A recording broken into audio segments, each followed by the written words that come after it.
Do you believe in angels? Do you know how to hear them? Maybe you're skeptical. Maybe you're told your whole life they didn't exist.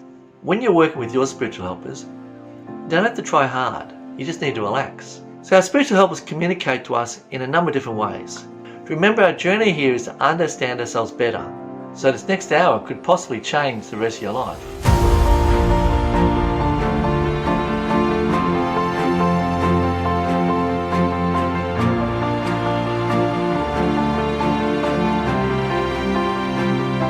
My whole life I believed in angels. I just knew they existed.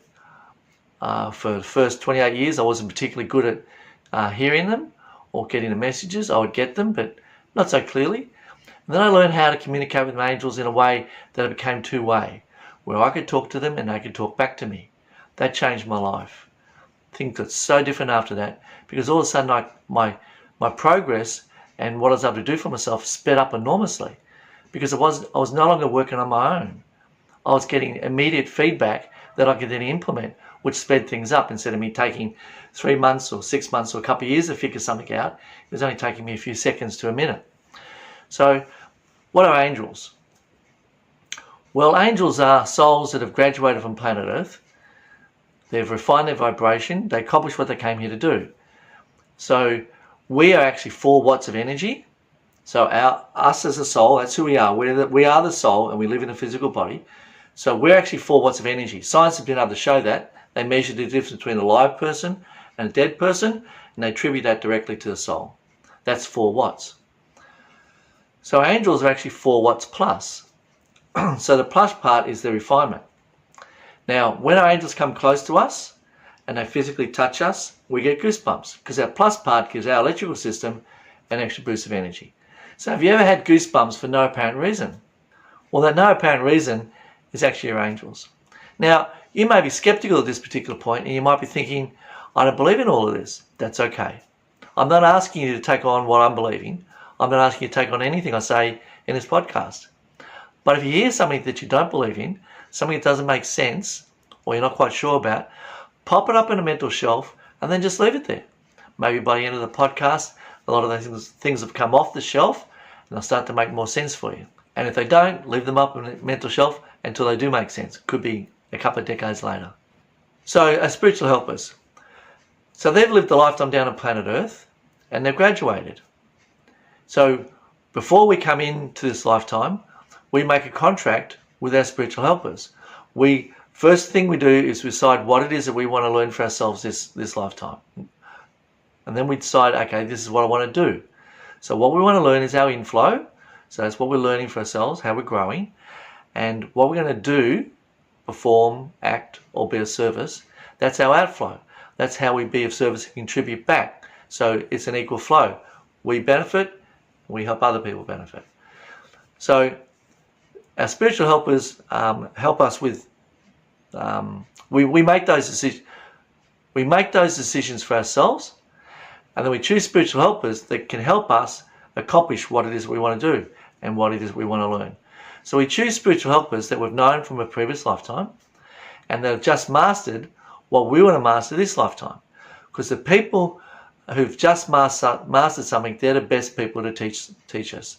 So that's what we do. So we make that contract, and it's binding until such time as we're back out in the universe at the end of a lifetime, and then the contract finishes. So it doesn't matter how long or what's going on, they're there and they're supporting us. So perhaps you felt alone. Maybe you felt like you haven't had any support. You felt like you're having trouble making decisions. You've been indecisive. Or maybe there's just too many choices and you can't narrow them down.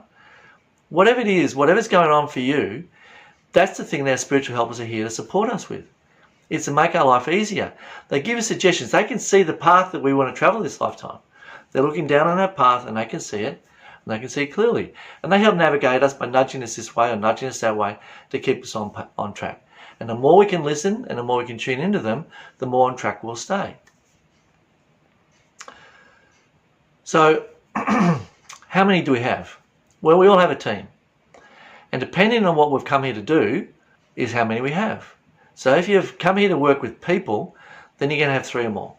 Why? Because people are fickle. They've got free will. that's the game down here. They get to choose whatever they want to. But so when you're working with people, sometimes it'll be a little bit more effort and requires a lot more energy to pull them all together in the same direction. If you're come here to work with inanimate objects, then you generally have one or two because you don't need the same level of help and support because you're not working with people. So our team are there specifically for us. They're not for anybody else.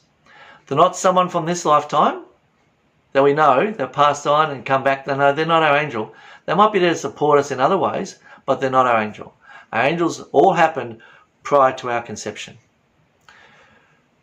So our spiritual helpers, they have an affinity with us and we have an affinity with them.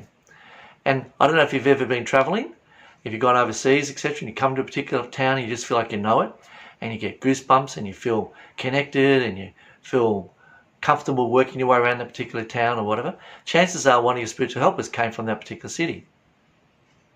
I know that same thing happened to me when I was traveling through Europe. All sorts of things happened, particularly in France. I had a situation where I'd studied French at school, but I wasn't very good at it. And I walked into a pension and asked them a whole lot of questions in French, and I couldn't believe what was coming out of my mouth. And I was asking about if I had hot water or things like this. And I got up to my room and I started looking up what I actually said to the lady down at the front desk and found out what I'd said. And it didn't make a lot of sense at that stage what had happened until I finally found out more about my spiritual helpers, and I was able to find out where they came from and where they lived. And I had one that came from France, and in fact Paris, and she worked with me all the way through Paris. So I'd be walking along the street and she'd say, go left. I'd go left.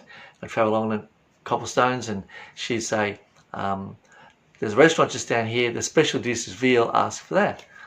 And I went down the alleyway, saw the restaurant just like the picture I had in my head, and I went and asked them, what's your special dish? And they said veal. I sat and ate it. It was a beautiful meal. That happened for 2 weeks that I wandered around Paris, just followed this voice in my head. And then a couple of years later, I was able to find out that this particular guide was French, and she came from Paris, and she was actually a gourmet chef, so she knew all about the food and where to go. So I had that experience before I got the two-way communication with my spiritual helpers. So that way I could look back on it, and I knew straight away when that happened that that experience I had in Paris, that couldn't be explained any other way other than spiritual helpers exist, and one of mine is French and lived in Paris. So you may have had experience like that and not been able to explain it, or maybe you've had no experiences like that. It doesn't matter if you're skeptical. Just hang in there. I'm going to share you some things that will make a huge difference to your relaxation, your connection with people, and in particular your connection with your spiritual helpers, which is what today's talk's all about. So, spiritual helpers, what kind of suggestions do they give us? Well, it can be anything from remembering to take an umbrella in the morning, even if the sun's shining. They might make the suggestion to take the umbrella, or it might be how to find a car park. So I've had a situation travelling through the city where I want a car park right outside where I'm going to because I'm in a hurry, I'm running a bit late. So I say, can you organise a car park for me right outside the building that I'm going to? So I come up to these traffic lights on the road that the appointment's in, and the lights are green, and I slow down. And I slow down, and then they turn red. Now the person behind me got a little bit annoyed, but I did that because that's what had a sense that I needed to do. So then the lights turn green, I take off, and as I'm taking off, just up ahead where the building is, a car pulls out just in front of the building, and I pull up and I back into it. Now if I had gone through the green light initially, I would have driven past the car and come out, and by the time I come back, the car park would have gone. So little things like that, it doesn't seem like a big deal, but it makes our life easier. Now you might say, well, why would someone's spiritual helpers bother with something so trivial? Well, for one reason only, really, and that's to build trust. The more trust they can build in that we have in them, then the better the communication is going to be. They trust us, but we're not so sure about them. So it becomes a game of what they can do to show us that they are real, that they can help, and the sort of things that they can help with. So we have ESP, which is extrasensory perception. And that kind of helps us tune into things that are going on around us. The more relaxed we are, the more heightened that is. A little bit like your windscreen in your car. If it's got all this mud on it, you can't see very well, you're not sure where you're going, you can feel a little bit lost. So by cleaning that up, our extrasensory perception works far better, and we can pick up information from our spiritual helpers far more readily. So, have you had experiences with spiritual help, with your angels? Are there things that have happened to you? I'd love to hear about them. So when you're finished with the podcast, make sure you make a comment down there sharing about your particular experience. I'd love to read them, and maybe we can have a dialogue about it. So with our spiritual helpers, they are here to support us, to reassure us, protect us, help us with our direction, to help us with our relationships, to help us connect really with other people, to give us inspirations. So we might be working on a particular project at work or at home, and we suddenly get this idea that maybe if I did it this way, or maybe if I did this, it would make life easier. You go ahead and do it. More often as not, that comes from our spiritual helpers. Yes, sometimes it comes from ourselves, absolutely. And sometimes it comes from our spiritual helpers. So to increase the hit rate, increase our ability to be able to get the communication from our spiritual helpers, we need to be relaxed. The more relaxed we are, the closer our spiritual helpers can come. When we're not relaxed, they can't come very close at all. Because if we're angry, upset, or annoyed, or whatever, that's not their vibration. They're kind, relaxed, gentle, calm. So they can't be around this vibration of anger, upset, annoyance. So they hang around over there until we've changed their vibration.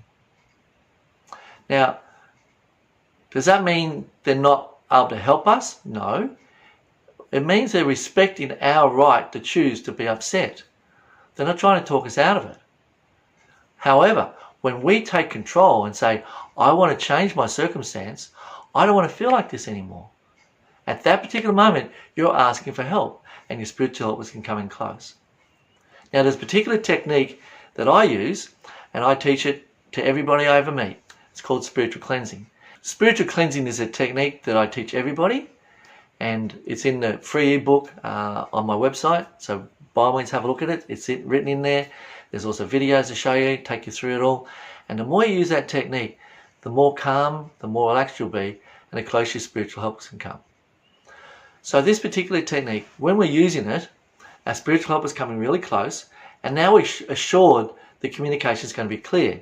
It's like when you're trying to talk with someone in your household who's in the next room. You say something, they go, what? I didn't hear you. Say that again.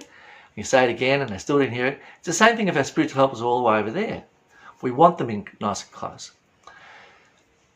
So, have you ever walked down a dangerous situation, an alley or somewhere at night or maybe even during the day, and you suddenly realise this isn't safe here, and then all of a sudden you had goosebumps as hackles on the back of your neck go up.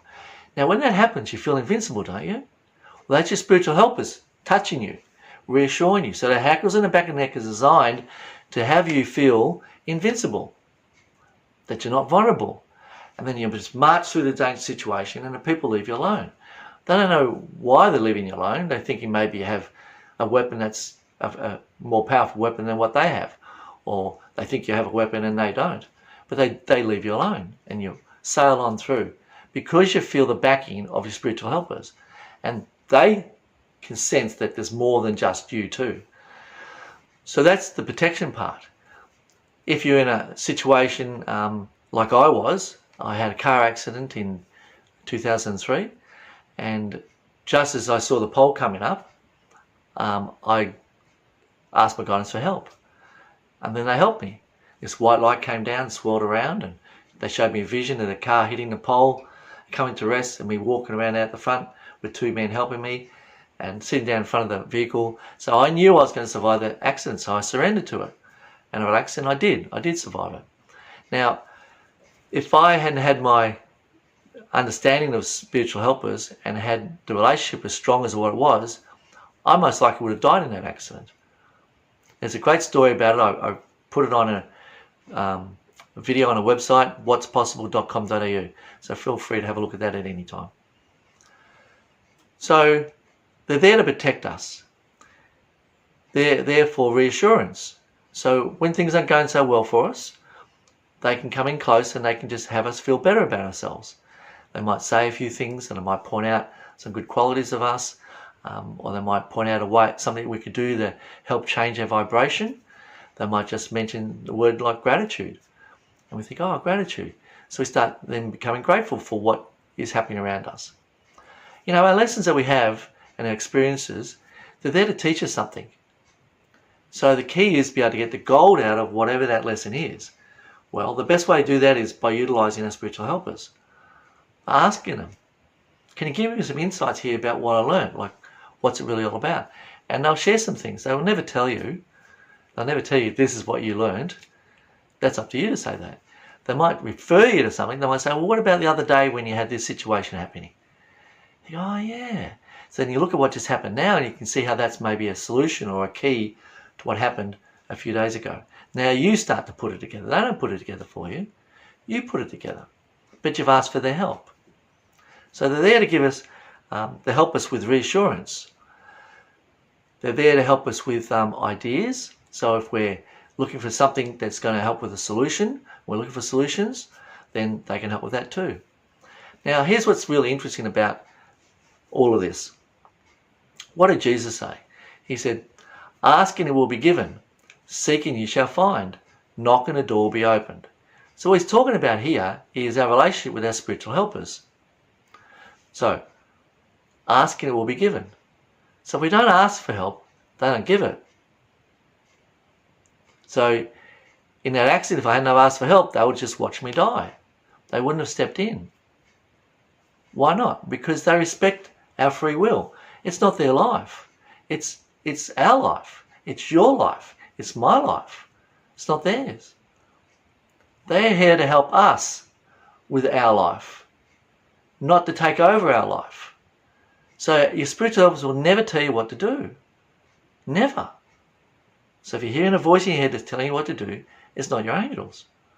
The angels will share a few things and they'll share it gently and then they'll leave you alone. They'll never nag. They're not going to pester you. They're not going to go, remember this, remember this, remember this, you got to do this, you got to do that. No. They'll say it once and they'll stop.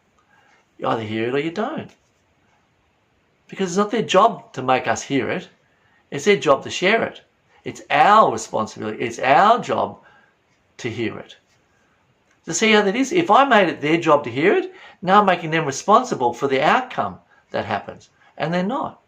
I'm responsible for the outcome that happens. So I have to be responsible for hearing it. I have to be willing to hear it. So seek and you shall find. That's what that means. If I want to know something, or I want to find something out, I have to go looking for it. It's not going to just turn up to me magically while I'm sitting on a couch watching television. I have to be engaged. I have to be active. Now I can be actively listening on the couch. I don't have to be out walking the streets. However, the moment you become active, your spiritual help is coming close. Like the spiritual cleansing technique I was talking about. You can get to the point where before you start to use that technique, you say, I'm going to cleanse myself spiritually. In that moment, your spiritual help is coming really close and you get goosebumps. You haven't even started the technique. So how'd that happen? Because you got it to the point where you're so relaxed generally, you don't have to use the technique much to get to a higher point of relaxation. And so your angel can move in really fast. You get goosebumps straight away. Once you get the goosebumps, you don't need to continue the technique because you can't get them any closer than them touching you. And that's how you want it. So when you're communicating with them and you're wanting answers back so you can actually hear them, you want to get them, you want to have them so close you're feeling goosebumps.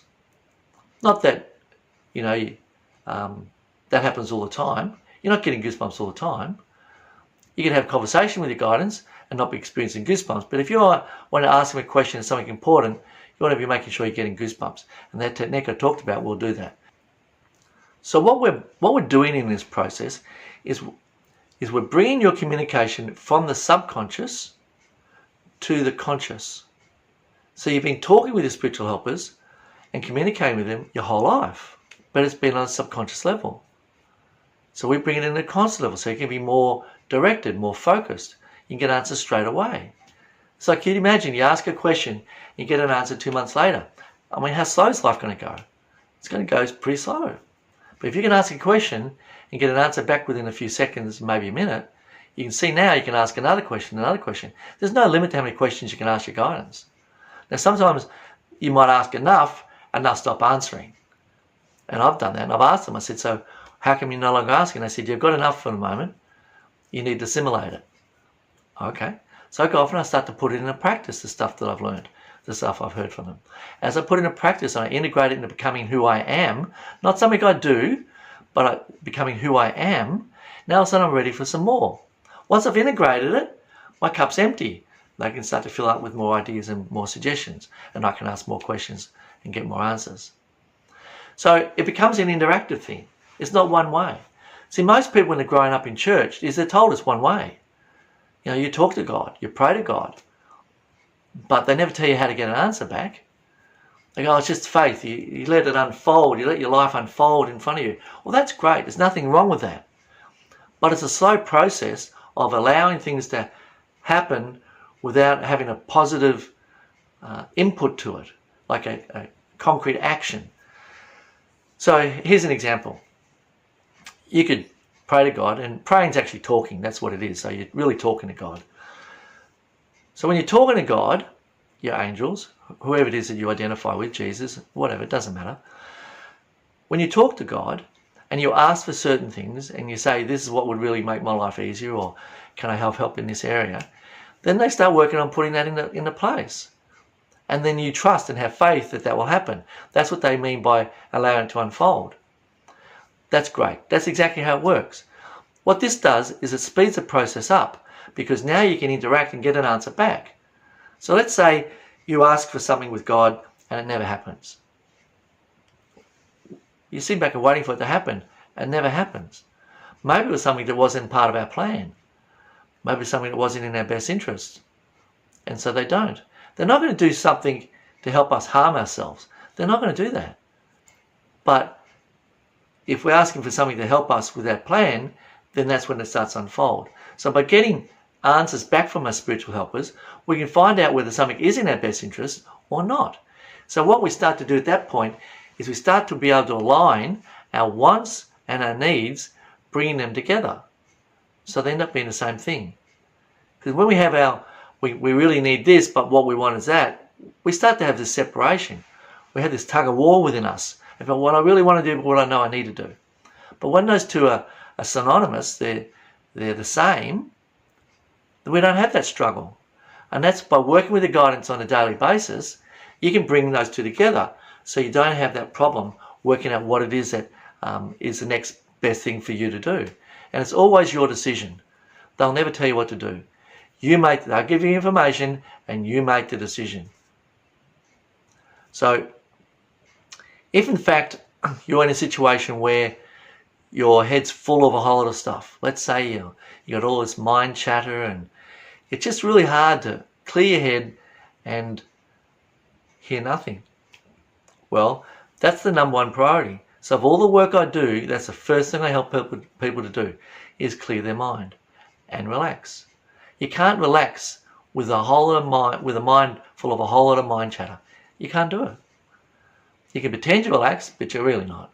So true relaxation comes from having a calm mind and being able to just tune into what's going on around us. So that technique in the ebook will actually take you through the point where your mind will start to calm down. There's other techniques we have where they're far more powerful, and we teach those with you as a one-on-one, and you can use that technique and then your mind calms right down. So no matter how severe your mind chatter is, we can calm that right down to essentially zero. So when your mind's calm like that and your angels whisper something to you, you can actually hear it. So we call it meditation in action. So talking or praying, that's what those are. So praying to God is talking to God. Meditation is listening to God. That's what that is. So when people say, I'm meditating, they're getting into a nice calm place. That's why they do it. They get to a calm place and then they pick up insights and they hear things and they pick up all sorts of ideas that will help them with their life. And then they come out of the meditation and go off and implement them. So I teach people how to meditate in action. So there's nothing wrong with sitting cross-legged in a dim lit room with a candle glowing. I've done that, and it's great. It's wonderful. I show people how to do that while they're doing their life, while they're living their life. So every little thing that they're doing, they can start to meditate in action and hear the spiritual helpers and do something with it immediately. Not wait till they can get home and to the meditation room and then ask their questions and get their answers. It can happen straight away. So some of this may be too much for you. You might be thinking this is just really wacky. That's okay. Just keep popping it up on that mental shelf. Because over time, you'll start to have the experiences where it becomes undeniable for you too, as it did with me in Paris. There's no way I could believe anything other than that was my spiritual helper showing me around Paris and sharing things in my head that made my time in Paris far more enjoyable. I did French at school. I wasn't particularly good at it, but I always wanted to go to France and visit. And so I flew over there and had 2 weeks in Paris on my own.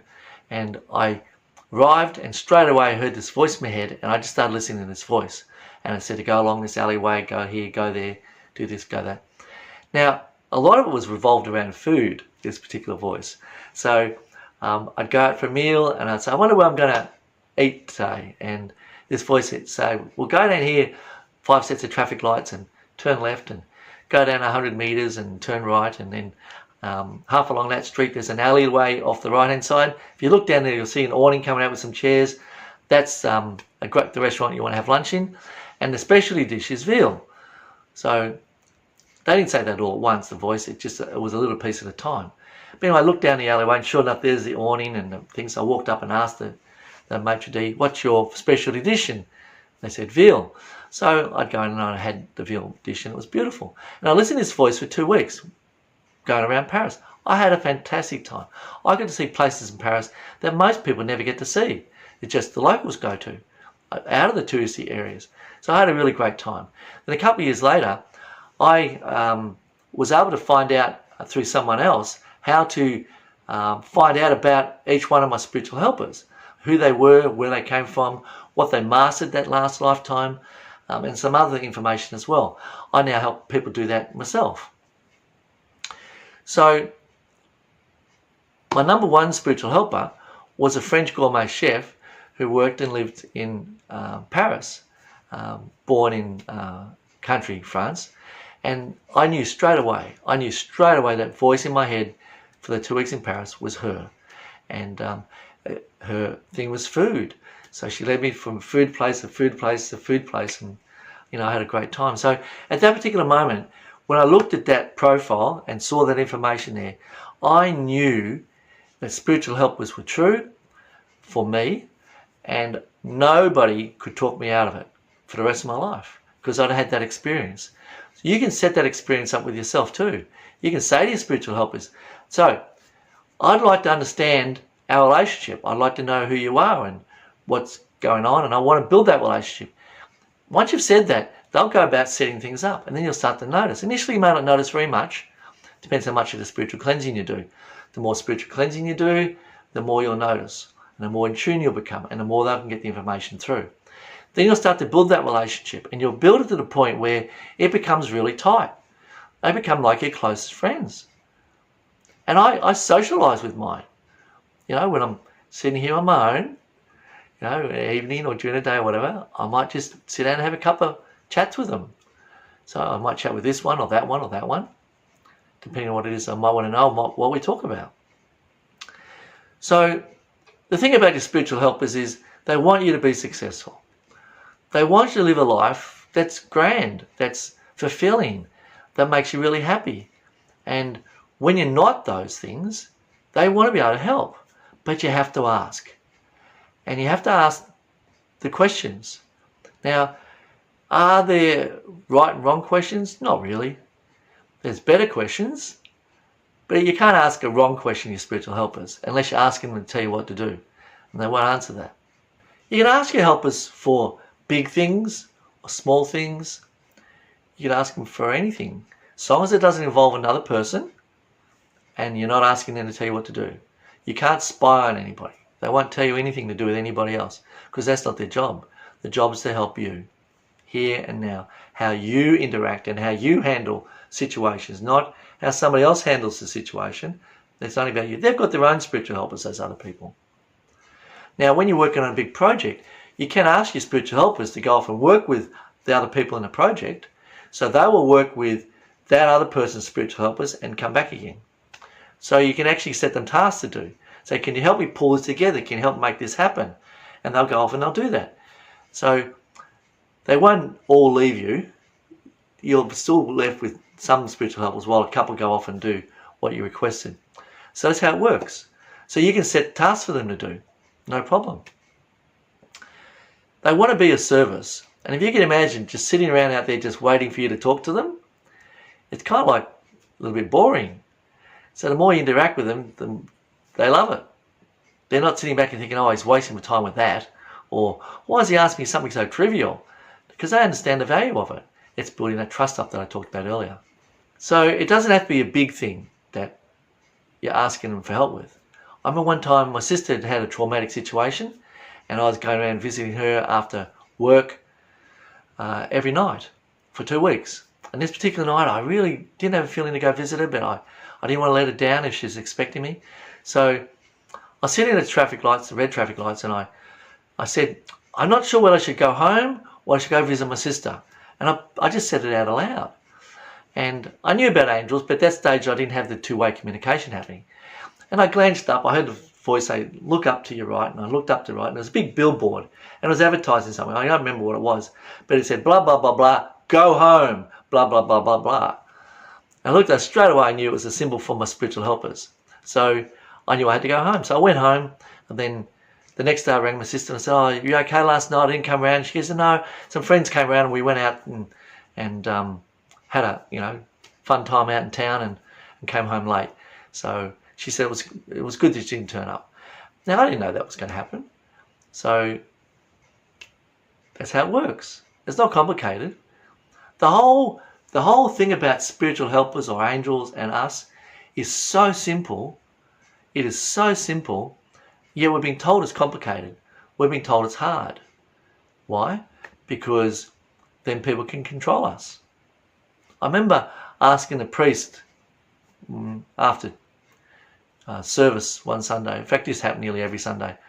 I'd go down to the rectory and ask them questions and say, you said this and this and this, and in the reading it said this, and what did it mean by that? And most of the time, they didn't know what to say to me. They just say, oh, it's an act of faith, John. And I remember saying to him really clear, I was about 10, and I said, so can't you just ask God? I mean, isn't that your job as a priest? Can't you ask God the answer and then tell me? They said, well, it doesn't kind of work like that. And I said, well, do you have to ask the Pope? Is that how it works? You ask the Pope, and then a Pope asks God and then sends the answer back to you. Is that how that works? He goes, no, it doesn't work like that either. So how do we get to talk to God and get our answers then? And he goes, well, it's just an act of faith. Well, that wasn't enough for me. It wasn't long after that I started looking for other things, for other answers. And I kept looking from that time until I was 28. At 28, I found this system and this structure that I now work with, which is so powerful in helping people to be able to learn spiritual stuff so easily and be able to integrate in life and make such a difference. My life changed dramatically. Now, the interesting thing is when I found it, it didn't tell me anything I didn't already know, but it showed me a way that I could teach other people in a way that they got it really simply. It wasn't hard. And that was really powerful for me. Because at that point, every time I tried to explain to people about what it is that I did and how I did it, nobody got it. Because I didn't have the words, I didn't have the system or the structure or the techniques that people could do for themselves. So spirituality is not about you learning someone else's stuff and then putting it in your own life. No, it's about each one of us learning our own stuff, learning what works for us. That's why having a team of spiritual helpers is so powerful, because we can ask them questions that are specific to us, not anybody else. So we get to find our own path. We develop our own spirituality. We're not taking on someone else's. That's what spirituality means. It means our own search. That's why curiosity is so powerful. Curiosity is the seed of spirituality. Without it, spirituality doesn't really happen. You have to be curious. You have to want to know answers to simple questions. Where did I come from? Why am I here? And where am I going? The most fundamental questions we ever get to face in our life. And as you progress, and the more you communicate with spiritual helpers in a two-way, then the clearer that your direction becomes on that path of why am I here and where am I going. When you're working with your spiritual helpers, you don't have to try hard. You don't have to work at making this happen. You just need to relax. It's already been happening. What we're doing is bringing it into our conscious mind. So let me show you an example here. When I first started getting into this, 28, I was really curious about past lives. And I remember thinking to myself, why can't I get any insights into my past lives? And it really kind of troubled me because everyone else was talking about them, and I thought, why can't I do that? I remember laying out in the sun once, and I looked up and I just said to my spiritual helpers, so tell me how to connect with my past lives. Like, how do I find out about them, and how do I find out what's important and things? And then I just heard this voice say, well, do you remember how you have a feeling of walking through an olive grove? What it feels like? And I went, oh yeah, I remember walking through an olive grove once and having this profound experience of like I'd done that before. And I said, so you're saying that I work with olive groves in a past life? And they said, yes. And I had goosebumps all over. And I said, I feel like that around vines. And I got goosebumps all over again because, as it turned out, one of them was a wine merchant. You know, he used to make wine and sell it to the little town and stuff that he lived in. And so I had experience of wine, which is why I love wine so much this lifetime. We have that connection, that affinity. And so I suddenly realized that all these things that have been happening to me my whole life were glimpses into my past lifetimes, and I didn't even realize. I was trying too hard. I was trying to get into my past lives. We don't go back to our past lives and search them for recreation. No, that's not what they're there for. If we need to go back to past life, it's to reassure us about something. It's to find the origins of something. You know, if we're working on something that's based in a past lifetime, sometimes it helps to know that it's not from this lifetime. It's from somewhere else. And sometimes it's about helping to understand about affinity we might have with someone who we meet. Has that ever happened with you? Where you suddenly said you met someone and you just knew you knew them. You talked to them. You try to find out where the connection was. And there's no way you can make a connection between you and them this lifetime. And then you come to the conclusion that it was from a past lifetime. Now I do something kind of funny. You know sometimes when you meet someone, they tell you their name and you just can't get it right. You keep calling them something different. Well, there's one particular person and their name was whatever it was. I don't remember now, Peter or something. And I kept calling them Frank.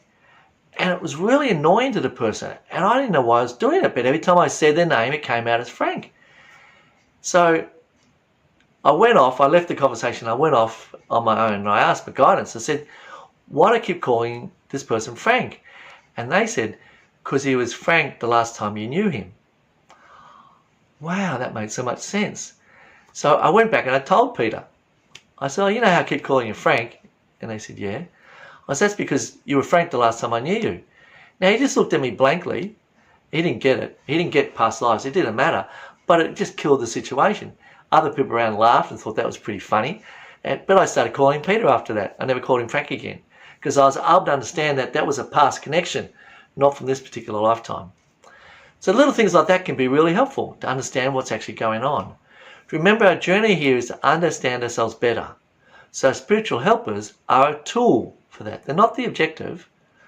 So our spiritual helpers are to help us to understand ourselves better for our path on what we've come here to do, help us with our relationships. So sometimes when you just want to keep going on with the argument and you just hear this voice in your head that says, you might want to stop or take a break or continue this tomorrow, and you don't really want to, but you decide to, and you step away. And taking that break made all the difference in what was going on in that situation, rather than trying to hammer it out to the end. So your guidance can help you with all sorts of things like that. Like I know sometimes I've been in a situation where someone's been berating me, and I just wanted to answer back. I wanted to respond. I wanted to defend myself. And my guidance kept saying to me, no, quiet, wait, don't say anything. And I go, okay. So I kept biting my tongue. In the end, the whole thing just died down. It just stopped. Then the person said, I'm sorry, I don't know what came over me. I don't know why I went off like that. And I said, that's okay. It's all good. And we continued a conversation about other stuff. Well, if I had got involved in that, it would have escalated and caused a whole issue. But I was able to stay relaxed because I had the support of my spiritual helpers backing me. So our spiritual helpers communicate to us in a number of different ways. They communicate us through, there's 4 different methods. There's prophetic type, which is inner knowing. So we just have an inner knowing about things. There's a visionary type, which is pictures. There's the intuitive type, which is words. And then there's a feeling type, which is feelings. So depending on what order we're chosen for those communication types, our spiritual helpers will communicate through our dominant one or our number 1. So we have them in order. Number 1, number 2, number 3, number 4. So our number 1 is how we receive information in. So my first gift is vision. So my spiritual helpers will tend to communicate to me in pictures. That's the main preference for me and for them. Now they still communicate to me in words now because I've enhanced my intuitive part. So intuitive part is words. So people who have intuition as their first lines of communication, they will hear that still small voice within automatically. That's what the Bible talks about, that still small voice within. So I developed that part within myself so I could hear my guidance really clearly, and now I do. So I can actually hear them. I can talk to them and they talk back to me. So how do I differentiate between what's my guidance and what's not? Well, someone once said to me, if you have an argument in your head, you can be sure of one thing. And I said to the person, what's that? And they said, one of those voices isn't yours.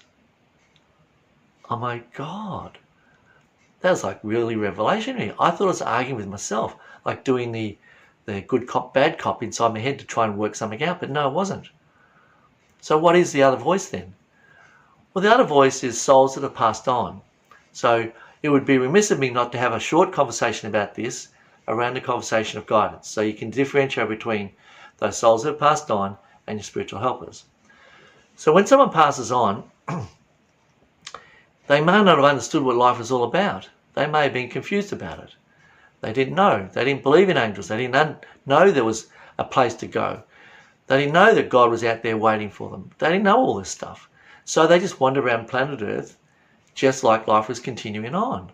If you've ever seen the movie Ghosts, that was just so revolutionary for the era, I tell you.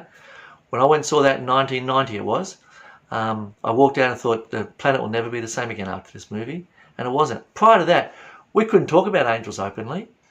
We had to be careful because people would get all upset and, think you're crazy and someone to avoid. After that movie in 1990, you could say angels are people and people go, oh yeah. Or talk about souls that have passed on and people go, oh yeah.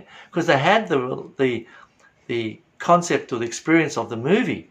And they had the experience of people talking like that too, like 𝗬𝗶𝗶𝗏 Goldberg in the movies, listening to the soul. And what was it she said?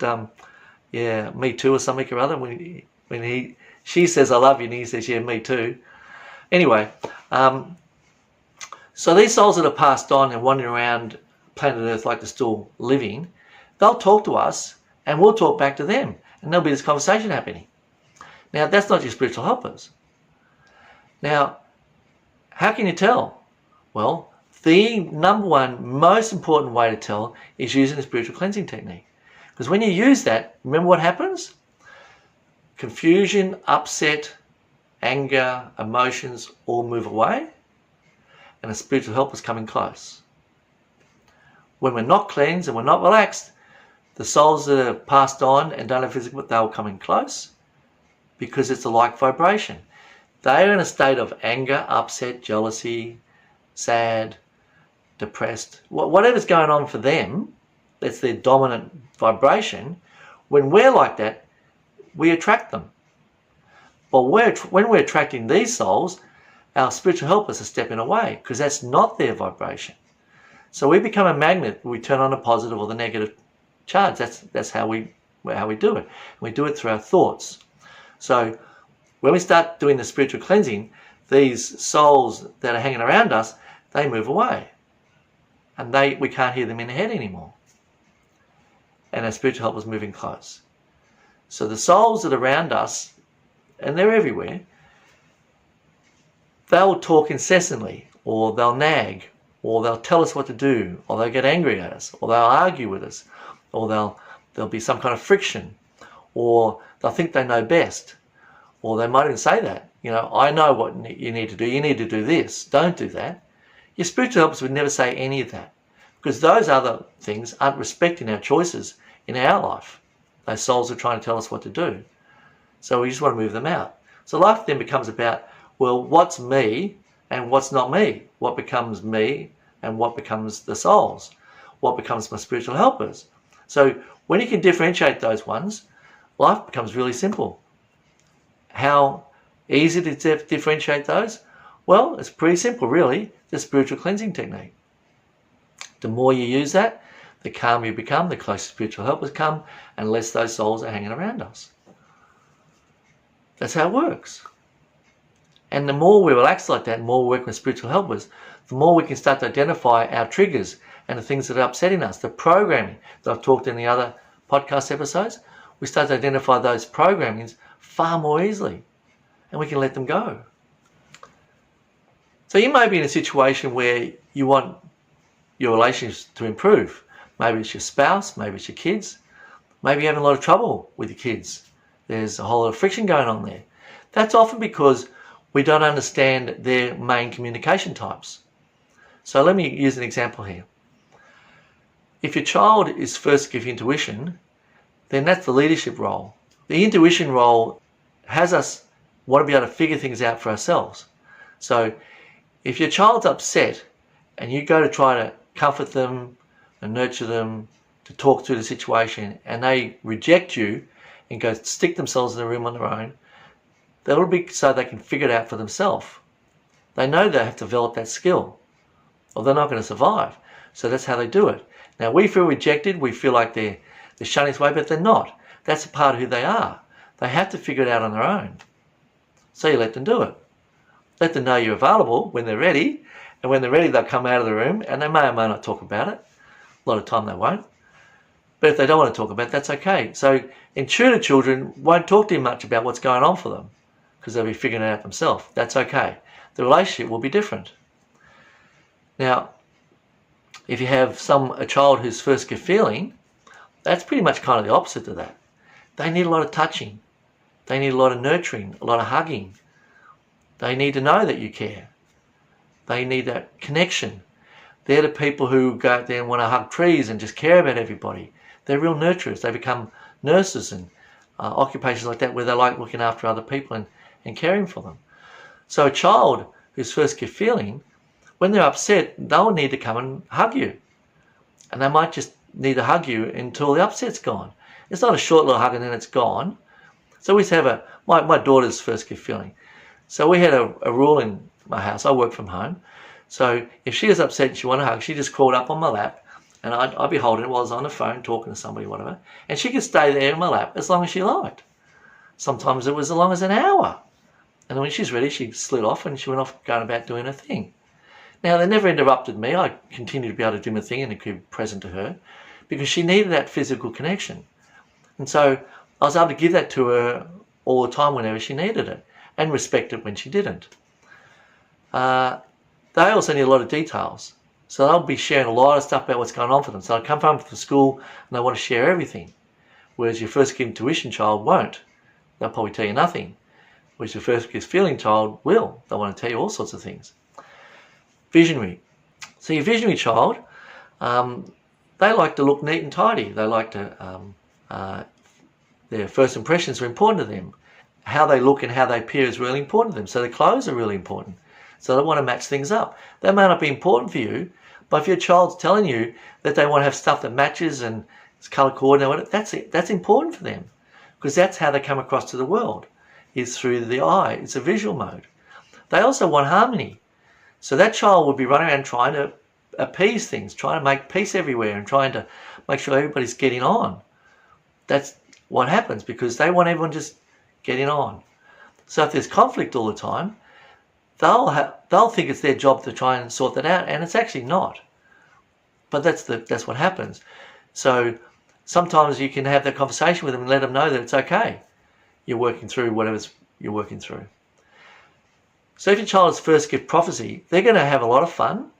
There's going to be a lot of laughter. Food's very important for them, and the taste of the food, smell's very important. All these things are critical. They just have an inner knowing. So this child will share stuff with you, and you'll think, how would they know that? Don't put them down and say, oh, you don't know what you're talking about. No, don't say that, because that child does know. They don't know how they know, but they know that they know. They're pulling it from past lifetimes, they're pulling it out of the ether, they're pulling it everywhere, because that's their gift. That's the prophetic gift, is that inner knowing. So how it works is there's 15% of the population are intuitives, which is the leaders. You don't want too many of them. 15% of the prophets, which are the inner knowings. Then you've got 35% of the visionaries and 35% of the feelers. That's how you get your 100. So each one of those gifts, we can talk about them in a lot more detail in another podcast, but that's enough for the moment to help you understand how your guidance is going to communicate to you. So if you first give prophecy, they'll give you inner knowings, and you'll just know stuff. If you first give intuition, you'll be able to hear that still small voice within. But people who first give you intuition, you'll never ever get your head 100% clear. It doesn't work like that for intuitives. People who first get the intuition, they'll always have some voice running here, but they can calm it down from 100 down to a 10, or even down to a 5. But they'll be able to hear their guidance really clearly. The visionaries will get pictures from the spiritual helpers, and feelers will get feelings. So they'll have a feeling for something or not have a feeling for something. So if your child or your partner or a friend says, I don't have a feeling to do that, you guys can go do that, but I'm not going to do it. It just doesn't feel right to me. That chances are that person is first gift feeling. And they need to learn to trust that feeling part. They need to trust that within themselves. We all need to trust ourselves, but we need to trust that line of communication of who we actually are, because that's our personality. So all those 4 gifts is what makes up our personality. I could do a whole podcast just on those 4 things. So improving relationships. As you're working with your partner, your spouse in particular, and things aren't going so well, as you start to work with your spiritual helpers, you'll know what not to do and what to do in a situation. Because sometimes on our own, it's very hard to try and navigate around other people's stuff. You know, we're triggering them, we don't even know why or how. They don't know why or how. And it ends up being a whole minefield all the time. Things don't kind of work out. You don't get to do what you want to do all the time because it's the other way around. So by working with spiritual helpers, you can actually tune into really easily, this isn't complicated, really easily into what would work in saying in this relationship and what's best not to say in this relationship. And when you say something and it didn't work out, you can ask it, would it have been better if I hadn't said that? And I'll say yes. Would it have been better you were quiet? Or you could have said this. Oh, that would have been really good. Okay. And you can even ask them before you go into a conversation in that situation, can you help me with insights as to how to navigate this conversation? So while you have a navigation, they'll give you insights. They might suggest, why don't you say this? Or why don't you ask them about that? And you might ask them, they get lit up, they go, oh my God, no one's ever asked me that. Oh my God, that means so much that you asked me that. So we don't know to ask that, but we get this extra help from our spiritual helpers to be able to navigate. So everything becomes about navigating. Our life's about navigating, finding a particular path that works for us. So you can go off and have a practice on relaxing using some breathing techniques or download the ebook.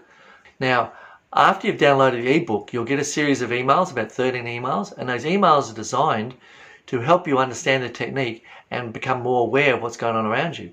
That's what they're designed to do. So follow through with all the emails. If you're not getting them, then they'll probably end up in your spam folder. So go check your spam folder.